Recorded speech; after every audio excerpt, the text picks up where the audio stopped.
How's it going? Jacob Two here, owner of Two SEO and Outreach Gurus. So I actually help business owners and more specifically digital agency owners book more meetings with their target buyer every single month so that they can worry about the more important things, more important aspects of their business.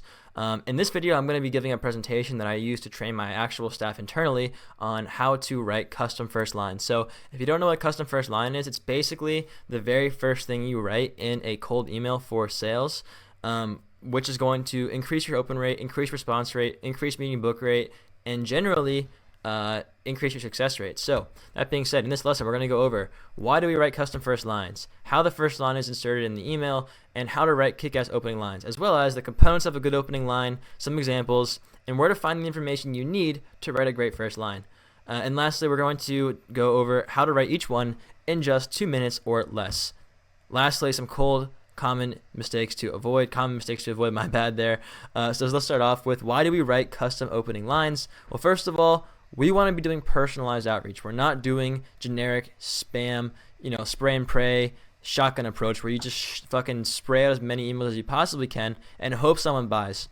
People are tired of spam. Google is getting really hip to spam. Email providers in general are really, really hip to generic emails going out.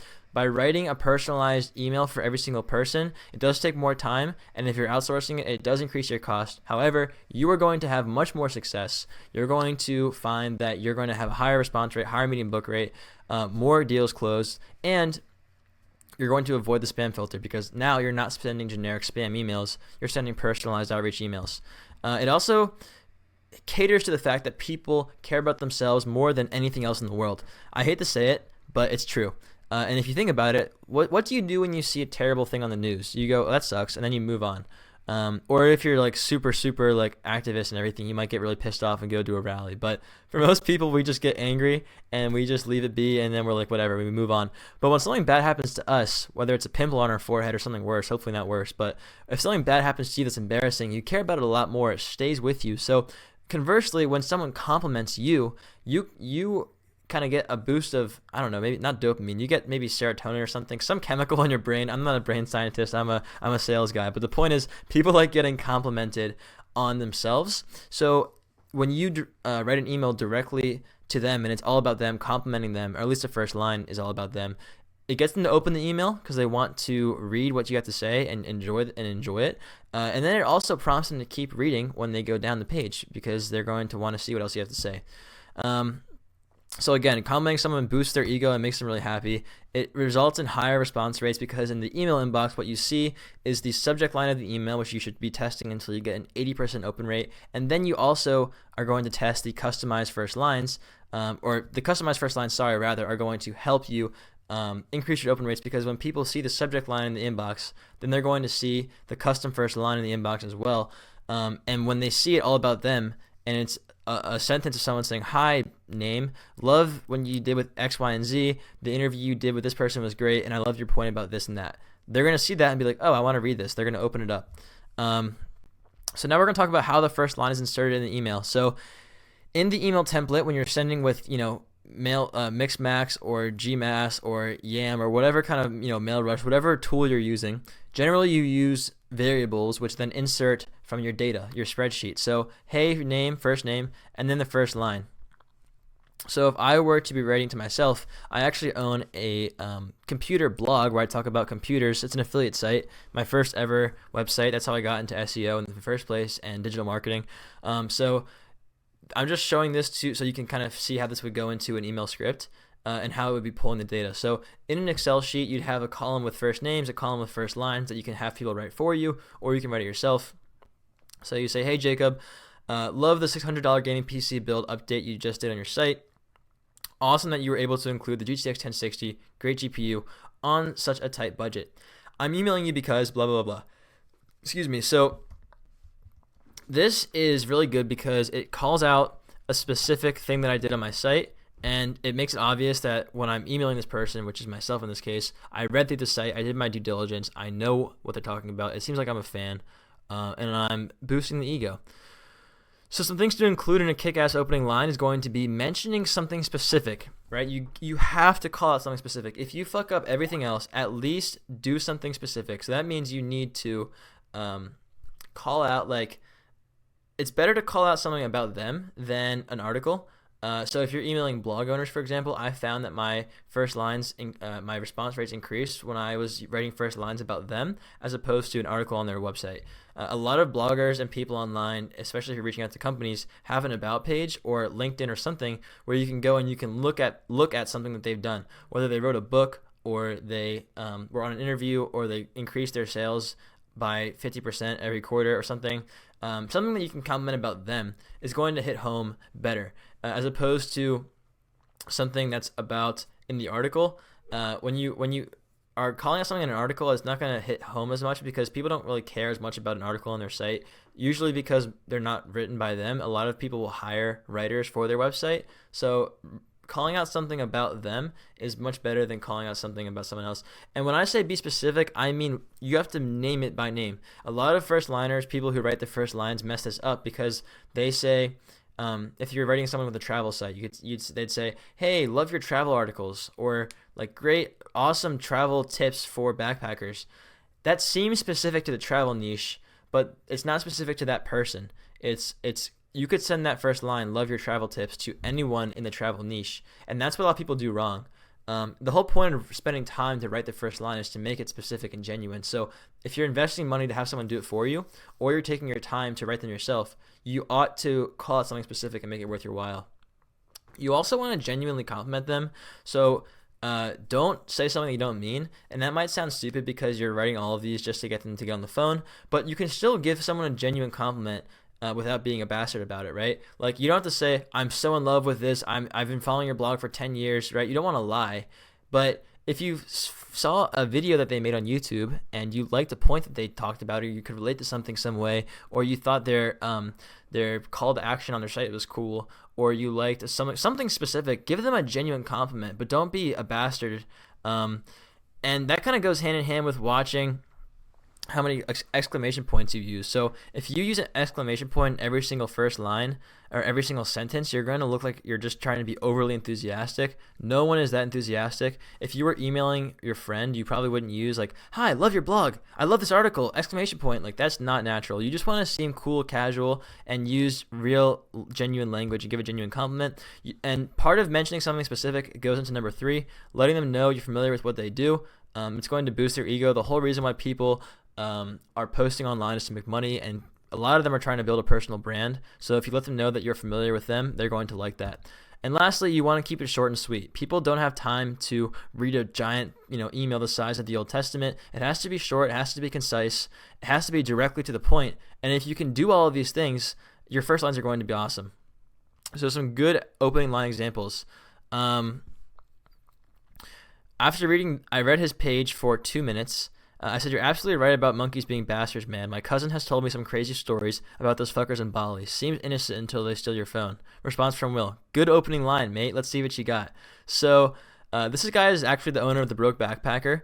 And I know I used some bad language in this line. I would say 99% of the time, do not use curse words in your email. It's not professional. The only reason why I use it in this one example is because when I read through his site, actually, if I open the page I was talking about here and I show you what I'm talking about, you're going to see that he curses a lot in his sorry, it's taking a while to load because I'm doing so many things at once on my laptop. But if I look up monkey, I think, let me do monkeys are bastards right here. So he said monkeys are bastards, and he wrote this story about, yes, you fuck those guys, right? He used some big ass dog. He used some curse words, and the way that this guy is, the way that he writes is pretty crude. He's a pretty chill dude. It was a travel blogger I was reaching out to, so I used kind of a whoops. Why is this doing this? I kind of used a more crude opening line. Only do this if it matches your target, the way that they write and the way that they carry themselves. You want to relate to them. So probably wasn't a good example to show you off the bat, but I'm going to show you a more specific example soon. But as you can see, I was specific. Monkeys being bastards. I'm calling out directly what he said in that article. Another good example. This is for the travel lemming. This guy went to 43 countries in 1 year. I said 43 countries in 1 year. Damn, man, that's impressive. Love how you left everything all behind to do what was right for you. I'm sure traveling reversed. Hopefully, your hair going gray.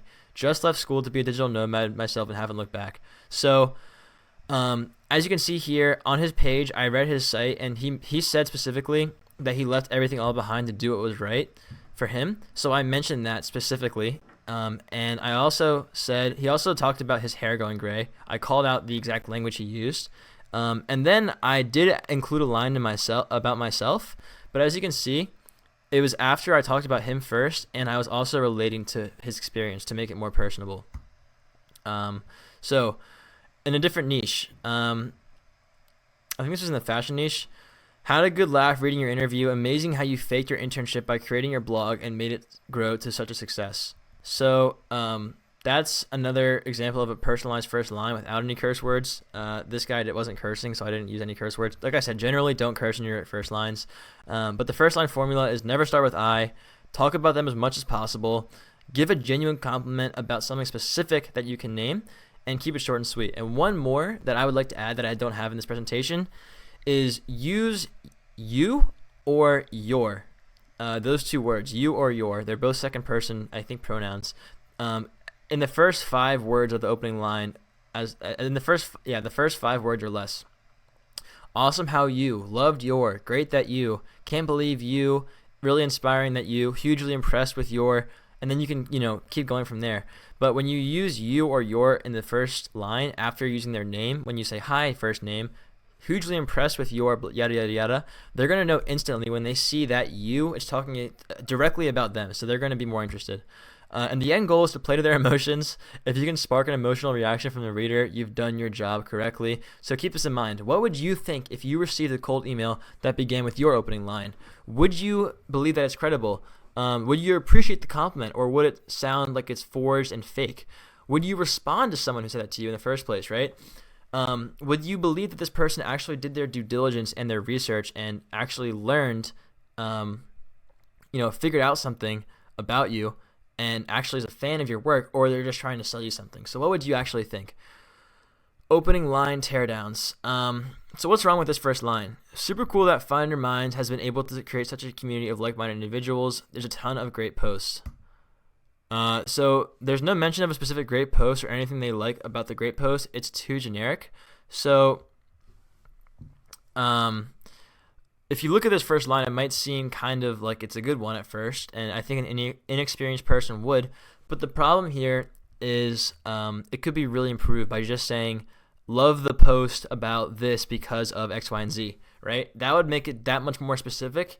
So if you were sending this email, you could easily say super cool that, and then have a company name variable, has been able to create such a community of like-minded individuals. There's tons of great posts. So you could probably send this first line to any company that has a blog and just change the company name. But if you mention a specific post on their blog and talk about why you liked it, it's going to make it just clear that you didn't just copy and paste their company name from a spreadsheet for a mass mail merge. And again, it would be better if you could call it something about the person instead of their blog. But anyway, here's a better example. Super cool that Find Your Minds has been able to create such a community of like-minded individuals. Love the recent post you did about topic because something cool about the post. That's going to be a better framework. Another example. What's wrong with this one? Love reading about lucid dreaming. Never would have thought it could actually leave you feeling more energized upon waking. Trick question. This one's pretty good. It has everything you need. The only thing that I say it's missing is using you or your. But I mentioned an article that I know that the person I was writing to actually wrote himself, and this was like a whole niche site that this guy created all about lucid dreaming. So I knew that he would know what I was talking about. I knew that he would understand that I read his article, which would make him happy. This one. Watch your TED Talk. Hope you're able to come back soon to keep sharing your knowledge with the world. This one's okay, but I think it would be better to mention something specific about the TED Talk. So saying, watch your TED Talk about the topic, loved your point you made about, mention the point because blank. So that way you could just go to the TED Talk, skip to the middle of it, watch it for 1 or 2 minutes, listen to something that's cool, mention what he just said, and then say why you liked it. And that's going to do way better for you than just saying, I like your TED Talk. Because you could just email watch your TED Talk to anyone who has ever had a TED Talk. So this makes it more specific. So that's it. Those are some examples of good and bad first lines and the frameworks you should be using to write them. I'm going to do a more advanced tutorial soon and show you some more examples of some good and bad first lines that you can use in your cold email outreach campaigns.